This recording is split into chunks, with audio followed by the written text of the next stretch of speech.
এই WhatsApp YouTube, আমি সুব্রত আর আপনারা দেখছেন বিয়ন্ড মাইলস্টোনস। আরেকটা দিনের সাথে আরেকটা নতুন ব্লগ এসছে। বাই দ্য ওয়ে, আমার এই ইনসিডেন্টটা দেখতেই পাচ্ছেন, এইখানে ব্যান্ডেজ রয়েছে, যদি দেখাই এই যে এটার অবস্থা খারাপ খুব। তো এই গল্পগুলো অলরেডি হয় আপনাদের দেখিয়ে দিয়েছি, অথবা নতুন ব্লগে আসতে চলেছে হয়তো, জানি না, এখনো ব্যাপারটা আনসার্টেন। আজকে আমি জাস্ট দেখাতে চলেছি কীভাবে ব্যাপারটা ওভারকাম করছি। সো ফার্স্ট অফ অল বলে রাখি আমি রয়েছি কোথায়। ইনসিডেন্টটা হয়েছে ফ্রাইডেতে, আর আজকে হচ্ছে সানডে, তো দুদিন কেটে গেছে। এক্সট্রিম ব্লাড লসের জন্য মানে আমি খুব ভীষণ খুব ব্লাডি হয়ে গেছিলো, তাই দুদিন আমি হোটেলেই ছিলাম। হোটেলের নাম হচ্ছে হোটেল রয় রেসিডেন্সি। তো আজকে ফাইনালি গাড়িটাকে বাড়িতে পাঠাবার ব্যবস্থা করতে হবে, কারণ দেখতে পাচ্ছেন ডান হাতে দেখুন মারাত্মক সোয়েলিং রয়েছে, আর বাঁ হাত তো ছেড়ে দিলাম। 7 থেকে 12টা স্টিচ রয়েছে, এক্স্যাক্ট নাম্বারটা আমি জানি না, যখন খোলা হবে তখন দেখতে পাবো। এই যাত্রায় খুব বাঁচা বেঁচে গেছি। অ্যান্ড গাড়ির অবস্থা দেখুন, সামনের এই দুটো লাইট গেছে, বাট কেউ বলবে না 95-এ এই গাড়িটা পড়েছে, মানে খুবই মাইনার। মানে hats off to Japanese engineering, hats off to Yamaha. আর এদিকে লেগ গার্ডটা গেছে, বাকি দেখুন গাড়ি কেউ বলবেই না এত বড় একটা ক্র্যাশ হয়েছে। তো এটাকে আজকে বাড়ি পাঠাবার ব্যবস্থা করতে হবে, কারণ হাতের যে অবস্থা আমি চালিয়ে নিয়ে যেতে পারছি না। কলকাতা রাইডার্সের মেম্বারদের সাথে আমি কানেক্ট করলাম, তো অনেকে অনেক রকম সাজেশন দিলেন। তো অলরেডি এক্সকিউজ মি, তো অলরেডি সন্দীপ বলে আমাদের একজন মেম্বার আছে, তার সাথে কথা বললাম, সে একটা পিক আপের অ্যারেঞ্জমেন্ট করছে। তো সব কিছুর মাঝখানে আমি কি করলাম, সামনে মালদা টাউন স্টেশন রয়েছে, রেলওয়ে স্টেশনে গিয়ে আমি কথা বললাম পার্সেল ডিপার্টমেন্টে।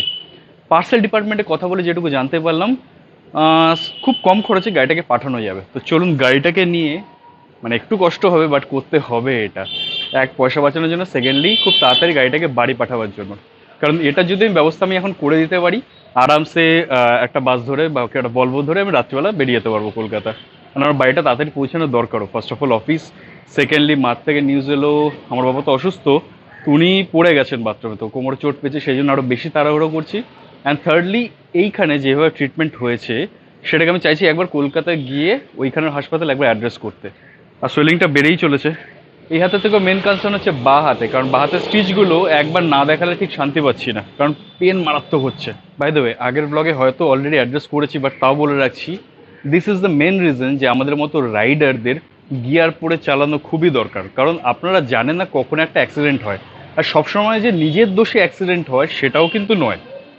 আসার দিন আমার কিন্তু দুটো অ্যাক্সিডেন্ট হচ্ছে, একটা মাইনার ছিল যখন আমি একটা লেফট লেনে দাঁড়িয়ে রয়েছি, একটা বাস ওই দাঁড়িয়ে থাকা স্ট্যাগনেন্ট ট্রাফিকের মধ্যেই রাইট সাইড থেকে ওভারটেক করে বেরোতে যায়, আর বেরোতে গিয়ে আমার হ্যান্ডেলে মারে।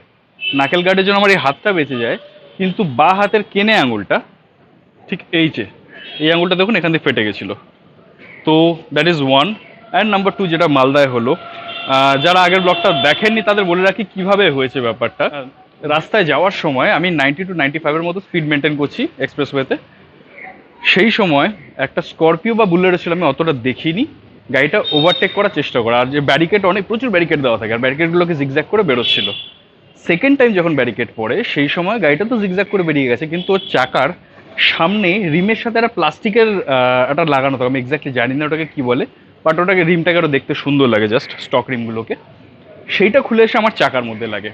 ভাবুন কতটা আনএক্সপেক্টেড অ্যান্ড আনসার্টেন ব্যাপারটা, কে এক্সপেক্ট করেছিল। আর সেটাতে গাড়ি ডিসব্যালেন্স, আমি ঠিকমতো ব্রেক মারতে পারলাম না, সোজা গিয়ে হিট করি একটা রাখা একটা ব্যারিকেডের মধ্যে। ব্যারিকেডটা ভি শেপ হয়ে গেছে প্রায়, মানে এতটা জোরে ইম্প্যাক্ট হয়েছে। ছিটকে গিয়ে রাস্তায় পড়লাম, বাট বডিতে আমার সেরকম কোথাও স্ক্র্যাচ লাগেনি, because I had that armour.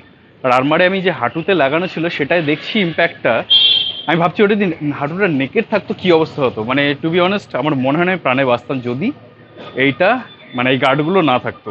আর রইল কথা এই আঙুলগুলোর, সেটাও কিন্তু আমার দোষে। আপনাদের সবাইকে সাজেস্ট করব অলওয়েজ ফুল গ্লাভস পরবেন। আমি অর্ডার দিয়ে রয়্যাল এনফিল্ডের ফুল গ্লাভস এনেও মাঝপথে এখন খুব গরম লাগছে, একটু পাকামি মেরে কিন্তু আমি হাফ গ্লাভসটা পরি, তাই জন্য এতটা বাজে অবস্থা। ইমাজিন করে যদি ফুল গ্লাভস থাকতো হয়তো গাড়ির ক্ষতি হতো, কিন্তু আমি কিন্তু একদম অক্ষত থাকতাম। সামান্য মোচ এসছে বা ক্র্যাম্প এগুলো হতে পারে, বাট নিজে অক্ষত থাকতাম, এতটা ভয়ানক ব্যাপার হতো না। এই যে কালকে এতগুলো সিচুয়েশন থেকে গো থ্রু করলাম, মানুষের এত বাজে বিহেভিয়ার দেখলাম, এত কিছু লাগেজ হারালাম, এত কিছু, তো ওইগুলো হয়তো ফেস করতে হতো না। So I request every fellow riders, please wear gears before you make this long rides, please please please. At least আমি যেমন নিজের মিস্টেক থেকে শিখছি, আমি চাই না আপনারা কোনো মিস্টেক করে শিখুন, আমার মিস্টেকটা থেকে দেখে আপনারা একটু শিখুন প্লিজ। চলুন স্টেশনে যাই, ক্যামেরার এখানে লাগাচ্ছি না, কারণ অন অফ করার জন্য যে প্রেস করার জন্য যে জোরটা লাগে সেই জোরটুকু হাতে নেই। কোনো মতে এটাকে আগে স্টেশনে নিয়ে যাই, তারপর আবার কন্টিনিউ করছি।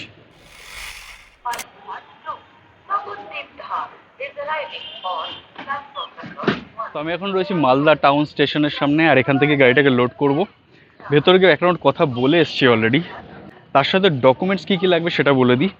ফার্স্টে লাগছে আপনার গাড়ির ইন্স্যুরেন্স, সেকেন্ড হচ্ছে আপনার গাড়ির আরসি, থার্ড হচ্ছে আপনার আইডি প্রুফ, এক্ষেত্রে আমি আমার আধার কার্ড দিচ্ছি।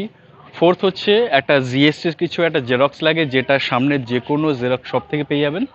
আরেকটা বললেন দাদা, আরেকটা ফর্মের নাম কি বললেন? এনএক্সআর। আচ্ছা, এনএক্সআর বলে আরেকটা ফর্ম রয়েছে, সেটা ওই দুটো ফর্ম এক্সট্রা লাগবে। এটা যে কোনো জেরক্স শপে বা যিনি প্যাক করছেন তাদের বললে ওনারাও দিয়ে দেবেন। আমার ক্ষেত্রে আমি জেরক্স শপ বন্ধ পেয়েছি, তো এই দাদা। দাদা আপনার নাম কি দাদা? কি আরেকবার বলো? সার্বান। আচ্ছা, আর বাকি পেট্রোল বের করা এই যে যত ঝামেলা থাকে ওনারাই এটা করে নেয়। তো মাল্টিপল বোতলস এই যেখানে পাইপ লাগে ওনারা পেট্রোলটা বের করে দিচ্ছেন। বাকি গাড়ি প্যাক করা, লোড আনলোড সব কিছু মিলিয়ে খরচা পড়বে 1000 টাকা। এটা মোস্টলি জিজ্ঞেস করে যেটুকু জানতে পারলাম গৌড় এক্সপ্রেসে লোড হবে, তো কালকে পৌঁছে যাবে শিয়ালদা। কালকে পৌঁছে যাওয়ার পরে যে কোনো টাইমে এখান থেকে যে বিল বা চালানটা দেওয়া হবে সেটা নিয়ে আপনাদের দেখিয়ে গাড়িটা কালেক্ট করে নিতে হবে। এটা হচ্ছে প্রসেস। তো আপাতত এখানে গাড়িটা প্যাক হবে, কন্ডিশনস অ্যাপ্লাইড। আরেকটা জিনিস জানতাম না, আপনাদের সাথে যদি আরও অন্য লাগেজও থাকে সেগুলোকেও কিন্তু আপনারা বিলিং করিয়ে গাড়ির সাথে পাঠাতে পারেন। এটা আমি একটু আগেও জানতাম না, যে কারণে আমি নিয়ে আসিনি। আমার কাছে প্রচুর ভারী লাগেজ রয়েছে, আমার টানতেও খুব অসুবিধা হয়। যদি জানতাম সব কিছু আমি একসাথে লোড করে দিতাম। তো যাই হোক, এটুকুই। এবার চলুন যখন যাব ভেতরে, ওইখানে গিয়ে বিলিং করিয়ে ওইখানে একবার দেখাবো, তার সাথে হচ্ছে ফাইনাল বিলটা আপনাদের দেখাবো কী দাঁড়ালো। এখানে তো 1000 টাকা লাগছে বলেই দিলাম। হিসেব মতো দেখতে গেলে চিপ অ্যান্ড ফাস্টেস্ট উপায় এটাই দেখলাম। যে কোনো জায়গায় যদি আপনাদের সাথে এরকম দুর্ঘটনা হয়, ভগবান করুক না হয়, যদি হয় সেক্ষেত্রে কিন্তু আপনারা এই একই পন্থা নিতে পারেন। কারণ যত কুরিয়ার আছে, যত জায়গায় আমি কথা বলেছি, 7 to 12,000-এর নিচে কিন্তু কোনো জায়গায় আমি কোনো অপশান দেখছি না মালদা থেকে। এবার ডিস্টেন্সের উপরে ডিপেন্ড করে কিন্তু প্রাইসটা আরও বেশি হবে। এইখানে পুরো ব্যাপারটা কিন্তু গুটেই আছে, মানে প্যাকিং, লোডিং, চালান কাটা সব কিছু মিলিয়ে কিন্তু পুরো ব্যাপারটা কভার হচ্ছে 2700 টাকার মধ্যে। So it's quite cheap and best way. তো বাকি ইউজার এক্সপিরিয়েন্স কী হয় সেটা আপনাদের শেয়ার করবো যখন গাড়িটা পৌঁছে যাবে আর গাড়িটাকে কালেক্ট করবো তখন। Stay tuned. তো এটা হচ্ছে প্ল্যাটফর্মের পার্সেল অফিস, আর এখানেই সমস্ত কাজ করালাম। সামনে যিনি বসে আছেন ওনাকে দিয়ে কাজটা করালাম। এই যে আমার গাড়ি ফুললি প্যাকড।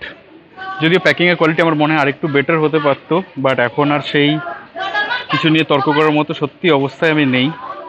বাকি ডিটেলস এখানে লেখা। আর এটা হচ্ছে চালানটা। এটা কালকে আমায় নিয়ে যেতে হবে শিয়ালদা, সকাল 5:30টায় পৌঁছে যাবে বললো গাড়ি। টোটাল আমার এখানে খরচ হলো 1400 টাকা। তো দ্যাটস ইট, এখানে ডান। বাট আমি বলবো একটু সময় নিয়ে আসবেন, কারণ মাঝে মাঝে একটু সময় লাগে যদি পার্সেলের সংখ্যা অনেক বেশি থাকে। আমার মোটামুটি 1.5 ঘন্টা সময় লাগলো, 1.5 না 2 ঘন্টার কাছেই হবে, কারণ গাড়িটা প্যাকিং করা।